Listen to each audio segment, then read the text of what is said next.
Despite this cold weather, all of these nurses are out here. They are demanding higher wages and more staffing. And it wasn't just small trees that fell down. I mean, look how massive this tree root is right here. The fact that the ice was just so heavy to bring it down is incredible. Wildland firefighters in hand with these drones have the ability to save more lives, communities, and taxpayer dollars. A Brownsville resident uncovered a human skull in their backyard while clearing away brush. Before Uvalde, before Parkland, and even before Columbine, there was the shooting here at Thurston High School. Do you doubt our U.S. intelligence at this time due to this attack? I have no detailed, specific information. The bill is really dividing Oregon residents. Some say they welcome this self-serve option, while others say they want to preserve gas attendant jobs and conveniency. If you love heights, this is the place for you to be. If you take a look over here, we've got everything you could possibly imagine. 3 groups of female motorists from Eugene are here,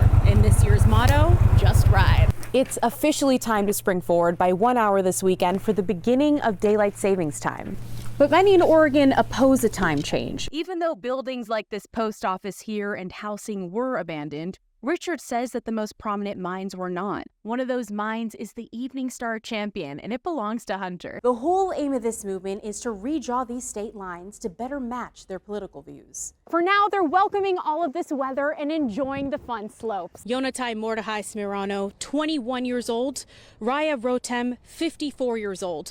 These are just some of the nearly 240 hostages. They're literally skiing down the road. Yeah, a lot faster than walking. Well, let's see how you do this. And he's off. The students say the best part of today is getting that real world experience. Toran Ibrahimi is a 3rd grade student at Cesar Chavez Elementary School. At just 8 years old, he already speaks 5 languages. I speak Spanish, Portuguese, English, and Farsi and Uzbek. Ibrahimi has picked up 3 of those languages along his journey since he left his home in Afghanistan, seeking refuge in the United States. He remembers the day Afghanistan fell to the Taliban 2 years ago. I was walking in the street when I saw my friend. I said, "What are you doing here?" I said, "Run." I said, "What happened?" And he just held my friend's hand and says, "Taliban is here." The 8-year-old hasn't spoken to his friend since that day, when the U.S. withdrew all forces from Afghanistan. At the time, Toran was just 6 years old. Coming to United States, it was so hard.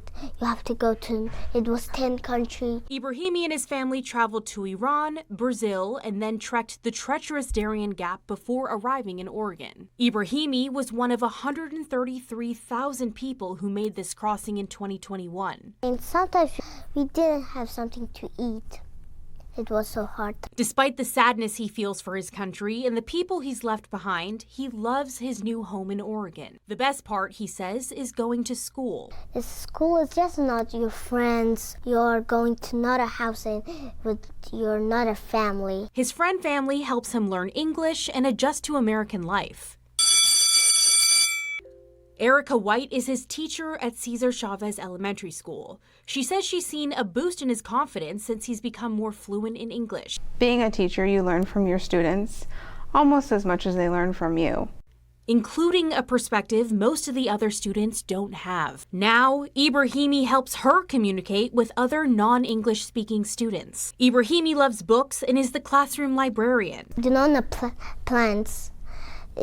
And you can say, "Here we grow," because we read book and we grow. He has big plans to go to college and already knows what he wants to do. I want to be an astronaut. In Eugene, I'm Juliette Smith reporting. The Lane County Youth Detention Center paused the majority of strip searches, also known as comprehensive searches, 2 weeks ago. This happened after a number of juvenile attorneys like Karen Stannard brought forth what she says has become an issue. I remain deeply concerned about the lack of transparency, even to this day, around why this started happening, when it started happening. The comprehensive search has been the guideline for some time. And now the detention center is making big changes. They wanted us to re-examine what we were doing. According to a 2019 policy, strip searches can only be enacted under probable cause during intake and maneuvering around the building after a court or attorney visit. For example, the juveniles will enter through this door and then they'll come into this room where they will meet with one of their lawyers, and then after that they will exit this room and then come back over here into a more private room where they might receive one of those comprehensive searches. The county says safety is the priority. They've often also faced really incredible challenges that most of us don't in our lifetime, and they're victims as well.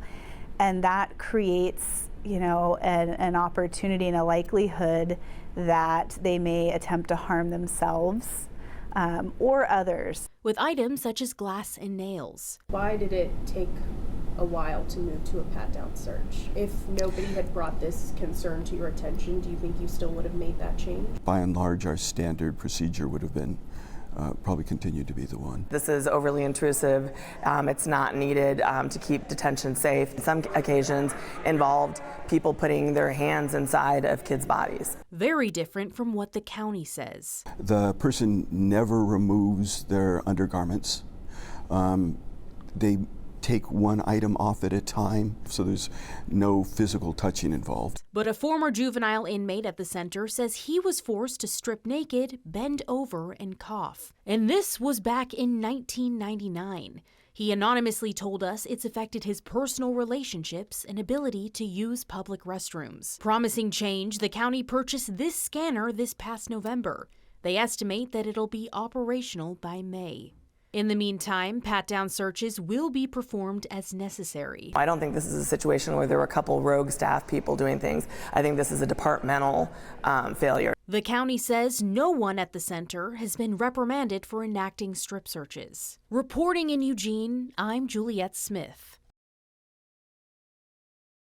You ready to do this? Yeah. Me too. 91-year-old John Finney is finally checking off skydiving from his bucket list. It's something he has always wanted to do since he was in the Air Force during the Korean War. Finney served for 5 years, flying high in the sky and dropping cargo out of planes. He wasn't afraid to fly then, and he sure isn't afraid to fly now. I'm not nervous about it. I'm just ready to jump. He says some of his loved ones were a little hesitant to watch him freefall, but that's exactly what he's most excited for. Some of them told me I was crazy. That's crazy that he wanted to go. But he sure isn't worried. He's feeling pretty strong and fearless. So why is he choosing to do this now? Finney's wife passed away last year, and he has just recovered from a bad case of COVID. He realized it was now or never. Would you like to go with me? No thanks. No thanks. His children, grandchildren, great-great-grandchildren, and members of his retirement community all came out to support him. His son says he wasn't too surprised his dad was finally ready to take the leap. He's just a guy that enjoys life, never too old to do any of this. Finney says it warms his heart to see his loved ones come out to support him. You ready to do this? Yeah. Me too. The fearless 91-year-old is now finally living out his dream. This guy's a maniac up there. I didn't know how wild he was. Getting out of the plane was a little trouble, but... Yeah, there's something about that door being opened up right there. Yeah, I really enjoyed it. Are you going to do it again? I'd do it again anytime. Yeah. He says everyone should do it. Especially if they're 91. So what's next for the most adventurous 91-year-old in Eugene? I'm going to do it again at 95. All right. And he's hoping his family will join him. After all, you can't let the fear of falling keep you from flying. Thanks for taking me skydiving. That was good. All right, let's go again someday. In Eugene, I'm Juliette Smith reporting.